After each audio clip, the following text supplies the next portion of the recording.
সব বন্ধুরা আশা করি আপনারা ভালো আছেন। আজকে আরেকটু রেসিপি নিয়ে এসেছি আর এই রেসিপিটি খুব সহজেই ঘরে বানিয়ে ফেলতে পারেন আর এটি চায়ের সাথে খেতে খুবই টেস্টি।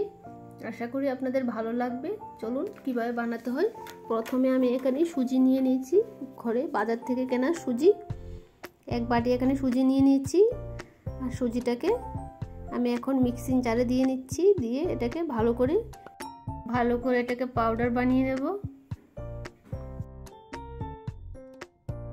ভালো করে এটাকে গুঁড়ো করে নিয়েছি। তারপর এখন আমি এটার উপর দেখাচ্ছি কেমন হয়েছে। গুঁড়োটা একদম মোটামুটি চালের গুঁড়োর মতো হয়েছে। এখন উপর থেকে জিরার পাউডার দিয়ে নিচ্ছি নুন আর দিয়ে নেব একটু লাল মরিচের গুঁড়ো আর উপর থেকে একটু দিয়ে নিচ্ছি তেল। দিয়ে এটাকে ভালো করে মিক্স করে নেব। মিক্স করা হয়ে গেছে। এখন উপর থেকে একটু জল ঢেলে আটার মতো এটাকে গুলে নেব। একটু জল দিয়ে এটাকে ভালো করে মেখে নিচ্ছি।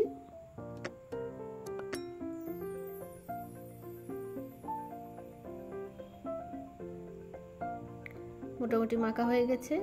একটু নরম হলে কিছু হবে না, এটাকে ভালো করে রেস্টে রেখে দেবো। এখন একটা কাপড়, ভেজা কাপড় দিয়ে এটাকে উপর থেকে ঢাকনা দিয়ে রাখবো 10 থেকে 15 মিনিটের জন্য।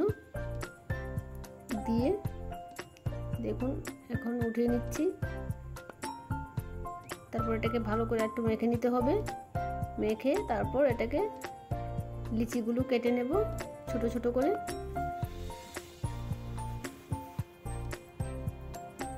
তারপর এটাকে রুটির মতো বেলে নিচ্ছি। একটু তেল দিয়ে নিচ্ছি যাতে ভালো করে আশেপাশে না লাগে, তার জন্য এখানে তেলটা দিয়ে নিচ্ছি।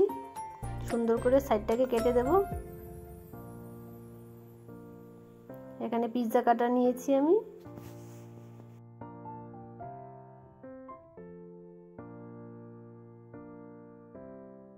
আপনারা চাইলে যেমন খুশি তেমন এটাকে শেপ দিতে পারেন। আমি এখানে এটা ট্রায়াঙ্গেলের মতো শেপ দিচ্ছি। দেখুন কিভাবে দিতে হয়।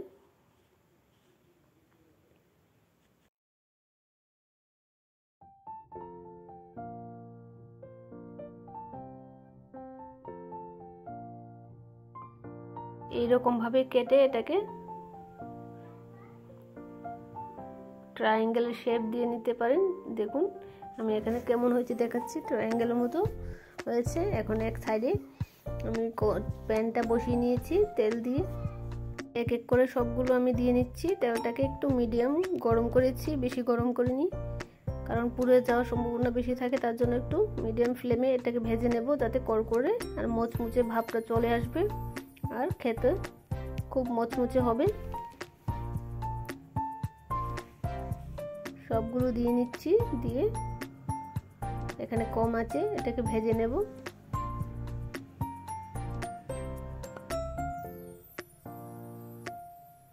দেখুন লাল লাল হয়ে এসেছে।